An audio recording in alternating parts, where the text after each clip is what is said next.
제가 시 한 소절을 한번 읽어보도록 하겠습니다. 감정이 그렇게 실리지는 않을 수도 있지만 한번 최대한 한번 노력해 보도록 하겠습니다. 내가 그의 이름을 불러주기 전에는 그는 다만 하나의 몸짓에 지나지 않았다. 내가 그의 이름을 불러주었을 때 그는 나에게로 와서 꽃이 되었다. 이게 무슨 시인지 아십니까? 네, 김춘추의 시입니다. 꽃입니다. 그 첫 소절인데요.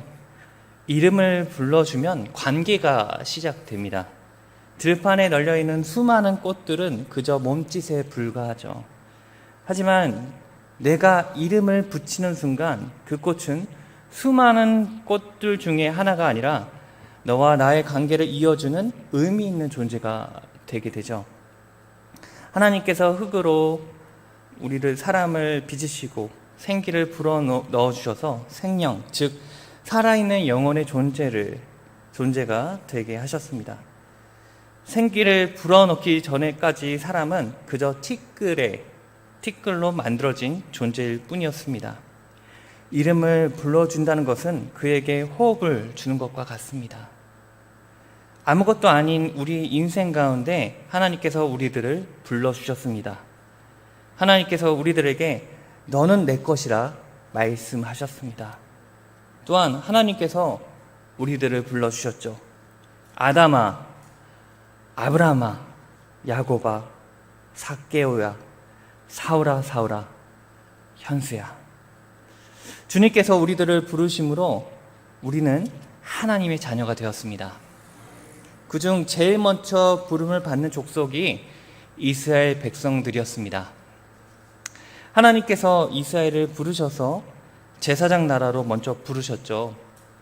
그들에게 얼마나 복되고 은혜가 넘치는 사건입니까? 그런데요, 그들은 먼저 부르심에 대해 교만해졌습니다. 자신들만이 구원을 얻을 수 있는 선민 사상에 빠져 있었죠. 그리고 이스라엘 백성들은 하나님을 믿는다고 고백하지만 우상을 섬기며 자신의 멋대로 살아왔습니다. 결국 이스라엘 백성들은 멸망하였고 그들은 다른 나라의 지배권 아래 살고 있습니다. 그런데 그들 스스로는 멸망의 원인을 찾고 또 찾았습니다. 그 원인의 결과로서 율법을 지키지 않았기 때문이라는 결론을 냅니다. 그 결론을 낸 사람들은 바로 바리새인들입니다. 이러한 이유로 유대인들은 율법에 얽매이기 시작된 것입니다. 율법을 지키지 않으면 우리가 망할 것이다. 율법을 지키지 않으면 이스라엘 백성들이 다시 한번 독립을 할 수 없어 라고 세뇌가 되었기 때문입니다. 그래서 사도 바울은 같은 유대인으로서 로마 교회에 있는 유대인들을 너무나도 잘 알고 있었습니다. 그래서 로마서 1장에서 8장의 내용의 복음을 증거한 것입니다. 그 내용들을 보게 되면 로마 교회에 있는 유대인들을 비난하는 것처럼 보일 때가 있습니다. 그런데 바울은 그들에게 증오심이 있어 로마서를 쓴 것이 아닙니다. 로마 교회의 유대인들이 예수님을 믿었지만 거듭난 생활을 하지 못한 채 너무 오랫동안 율법에 젖어 있기 때문에 1장부터 8장까지 복음의 내용을 증거한 것입니다. 바울은 진심으로 자신의 동족인 유대인들을 사랑하였습니다. 그래서 그들이 변화되길 바라는 마음에 쓴소리를 한 것입니다. 또한 로마서 9장부터 11장까지는 1장에서 8장까지의 내용과 정반대의 내용들로 변화되게 됩니다. 로마서 9장부터 11장까지의 내용은 유대인들에게 보내는 편지로 사도 바울의 긍휼과 사랑이 듬뿍 넘치는 편지의 내용이었습니다. 1절 후반부에 이렇게 기록되어 있죠. 나에게 큰 근심이 있는 것과 마음에 그치지 않는 고통이 있는 것이라고 기록되어 있습니다. 사도 바울에게는 큰 근심이 있는데요. 바로 유대인들과 이방인들에게 복음을 증거했는데 이방인들은 구원의 기쁨을 누리고 살고 있습니다. 하지만 유대인들은 그 복음을 들어도 자유함 없이 율법에 얽매이고 살고 있는 것에 큰 근심과 걱정이 가득했습니다. 그래서 사도 바울은 유대인들이 복음을 깨닫기를 바라며 밤새 자지 못하는 고통을 겪고 있습니다. 이것이 바로 사도 바울의 큰 근심입니다. 그리고 3절 말씀에 이렇게 기록되어 있죠. 나의 형제 곧 고륙의 친척을 위하여 내 자신이 저주를 받아 그리스도에게서 끊어질지라도 원하는 바로다 라고 이렇게 기록되어 있습니다. 사도 바울은 어느 정도 진심이냐면 자신이 저주를 받아 천국에 들어가지 못해도 좋으니 유대인들이 모두 천국에 들어갔으면 좋겠다라고 고백하고 있습니다. 3절에 나와 있는 것처럼 나의 형제 고륙의 친척을 위하여 라고 말하고 있습니다. 사도 바울은 유대인들을 긍휼함으로 바라보고 있습니다. 그는 자신을 희생해도 좋으니 유대인들이 복받기를 바라고 있습니다. 사도 바울이 얼마나 천국에 가고 싶겠습니까? 하나님과 함께하고 예수님과 동행하며 성령님과 함께하는 성령 충만한 삶을 살고 싶지 않겠습니까? 그런데 이 기도를 통해서 내가 저주를 받아도 좋으니 유대인들이 복을 받기 원합니다 라고 고백한 것입니다. 이 마음은 예수 그리스도의 마음일 줄 믿습니다. 예수 그리스도가 친히 저주를 받음으로 모든 사람이 구원을 얻을 수 있게 되었죠. 그것이 바로 십자가의 사랑입니다.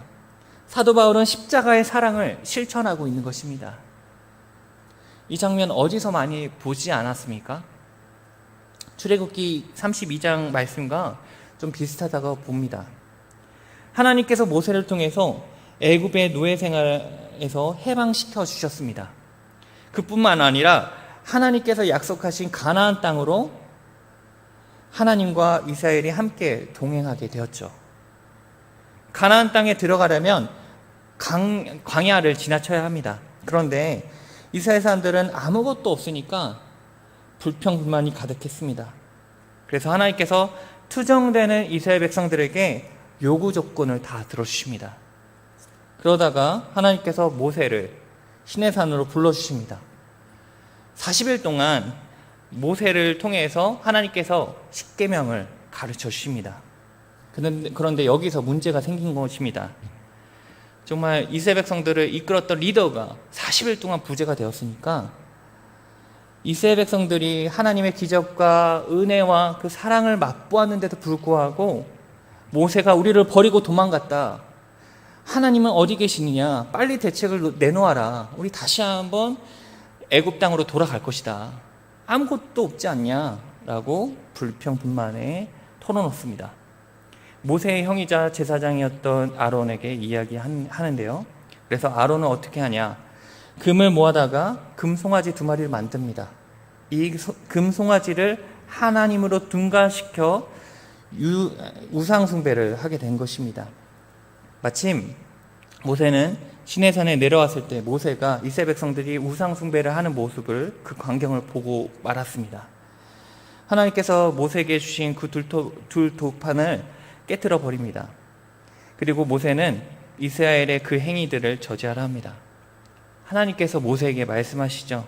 이 백성을 다 진멸하고 모세에게 큰 나라가 하게 될 것이다 라고 말씀하십니다. 그러자 모세는 노하기를 더디하라고 하나님께 간구합니다.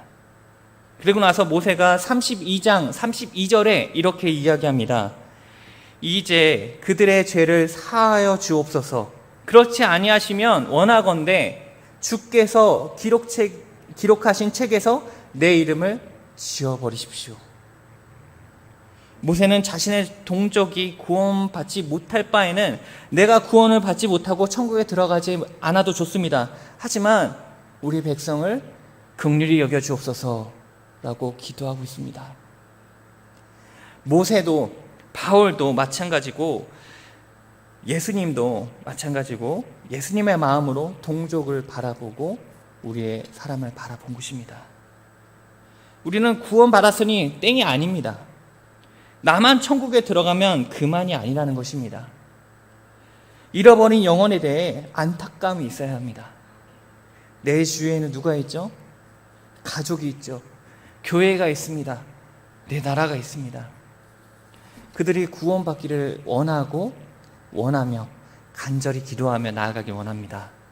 그래서 우리는 내 민족을 위해서 기도해야 합니다. 내 교회를 위해서 기도해야 합니다. 내 가족을 위해서 기도해야 합니다. 여러분, 너무나 사랑하는 우리 자식들이 아무리 좋은 대학에 들어가고 좋은 직장에 들어가면 무엇 합니까? 그 안에 예수 그리스도가 없으면 모두가 헛것인데 말입니다.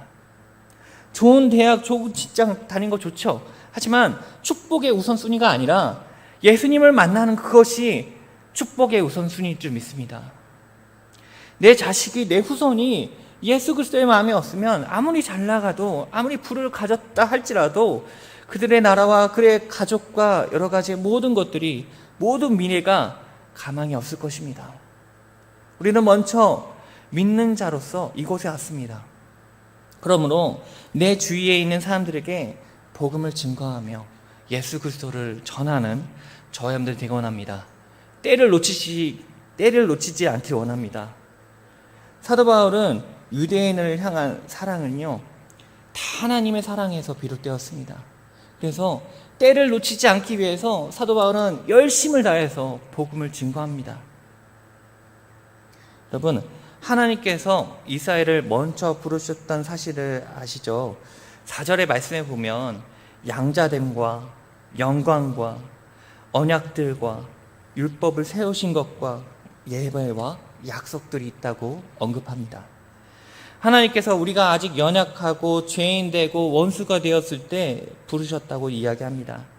아브라함을 부를 때도 우상 숭배를 했던 집안이었던 아브라함을 불러주셨으며 하나님의 부르심을 통해서 이스라엘을 하나님의 자녀로 삼아주셨습니다. 또한 이스라엘이 하나님의 영광을 보게 되었죠. 하나님께서 이스라엘을 보호해 주시고 먹여주시고 재워주시고 이끌어 주십니다. 그 가정 속에서 이스라엘 백성들에게 기적들과 이적들을 보게 해주셨습니다. 그리고 하나님께서 이스라엘 백성들에게 언약을 세워주셨습니다. 약속하신 가나안 땅으로 보내주신 것과 제사장 나라를 세우신 것들, 여러 가지들 말입니다. 또한 하나님께서 이스라엘을 잘 살기 위해서 율법을 제정하죠. 그리고 하나님과의 관계를 회복시키기 위해서 그들에게 예배를 가르쳐 주셨습니다. 마지막으로 제일 중요한 부분인데요, 유대인들을 통해서, 즉 다윗의 자손을 통해서 우리를 구원하실 메시아 예수 그리스도를 탄생하게 해주셨습니다. 하나님께서 이스라엘 백성들에게 크나큰 은혜와 사랑과 축복을 주셨습니까? 얼마나 그 많은 축복을 주셨습니까? 그런데 유대인들은 주님의 그 크신 은혜를 거절하였습니다. 오히려 유대인들이 율법에 얽매이게 되며 메시아이신 예수 그리스도를 십자가에 달리게 하는 장본인이 되었습니다. 사도 바울은 유대인들에게 이야기하고 있습니다.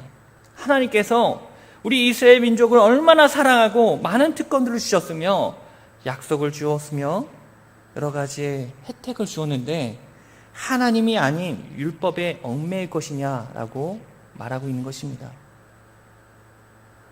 사람들은 사도 바울을 오해하고 있죠. 사도 바울이 예수님을 만난 뒤에 이방인 선교사로서 복음을 증거했다고 알고 있지만 사실과 다릅니다. 사도 바울은 유대인들과 이방인들을 가리지 않고 누구든지 복음을 증거했어요. 가리지 않고 만나는 사람들마다 예수님을 전했습니다. 그 결과 이방인들은 예수님을 영접했지만 유대인들은 율법에 얽매여서 그런 예수님을 받아들이지 못하고 그 신앙에 어려움을 겪고 있는 그 안타까운 사건들을 보고야 말았습니다. 다른 사람이 아닌 동족이 허덕이고 있는 모습에 속상해하고 있습니다. 그래서 동족이 구원을 받기 위해서 헌신을 다한 것이며 그들을 향한 간절함과 사랑으로 편지를 쓴 것입니다. 이 모든 것이 예수 그리스도의 마음으로 시작될 줄 믿습니다. 여러분 생각해 보십시오. 내 나라가 귀하지도 않는데 주의 나라들을 어떻게 사랑할 수 있습니까? 내 나라를 비난하는데 어떻게 주의 사람들을 섬겨할 수 있을까요? 내 가족이 허덕이고 있는데 어떻게 주의 사람들을 사랑하고 긍휼히 여기고 있습니까? 저는 원래 아이들을 정말 싫어했어요. 내 또래와 노는 걸 되게 좋아했습니다. 그런데 제가 자녀를 낳았다 보니까 자녀들이 얼마나 소중하고 귀중한지를 알게 되었습니다. 그러니 주위의 자녀들이 얼마나 소중한지도 깨닫게 됐습니다. 복음을 증거하는 것은 어렵지 않습니다. 우리는 예수님의 긍휼과 사랑을 받은 자로서 그들에게 긍휼과 사랑을 그대로 전해주면 됩니다. 여러 가지의 살과 피와 이런 것들을 붙이는 것이 아니라 그대로 받는 것을 그대로 전해주시기만 하면 되는 것입니다. 주위의 가족들과 친척들과 또 교회, 직장이 우리의 선교지일 줄 믿습니다. 하나님께서 우리를 도남동의 선교사로 파송하셨습니다. 하나님께서 세우신 그 가족을 긍휼과 사랑이 가득할 수 있도록 기도하길 원합니다. 하나님께서 세우신 교회를 아끼며 사랑하는 저와 여러분들 되곤 합니다. 하나님께서 불러주시는 이 도남동 지역을 통해 빛과 소금의 역할을 감당하는 저와 여러분들 되곤 합니다. 그럴 때 하나님께서 기뻐하시고 주님의 자녀로 우리를 불러주신 그 뜻과 그 사랑을 알게 해주실 줄 믿습니다. 말씀을 맺고자 합니다.